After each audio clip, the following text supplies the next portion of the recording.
छाप में मुहर लगाकर मराठी भाई निगौरा वाले।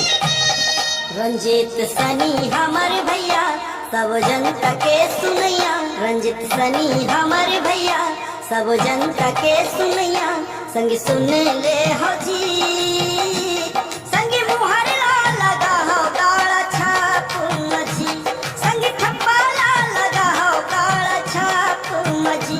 रंजीत सनी हमारे भैया सब जनता के सुनैया, कल्याणपुर के रहैया सब जनता के सुनैया, संग सुन ले हो जी, भैया मुहर लगा हो काला छाप मजी, संग ठप्पा लगा हो काला छाप मजी। ऐसा डीजे बनाने में तो मराठी भाई का बाएं हाथ का खेल है। आप सबके हितवा बेटा रंजीत सर्राटी सनी भैया ला गाड़ा के छाप में मुहर लगा के भारी से भारी संख्या में विजयी बनाऊ। रंजीत सर्राटी सनी भैया गरीब के संग साथ सबके पूछैया जी, रंजीत सनी दुख दर्द के जनमैया जी, गरीब के संग साथ सबके पूछैया जी, रंजीत सनी दुख दर्द के जनमैया जी।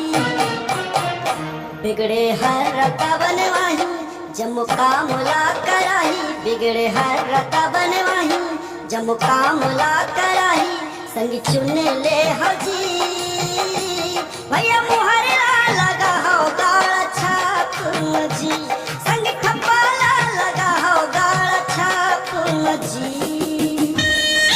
तो याद रखो भैया हो 1 जुलाई के 1 तारीख के दिन शुक्रवार बिहनिया 7 बजे से 3 बजे तक गाड़ा के छाप में मुहर लगाना है, गाड़ा के छाप में ठप्पा लगाना है और रंजीत सर्राटी यानी कि सनी भैया ला जिताना है, जिला पंचायत सदस्य बनाना है।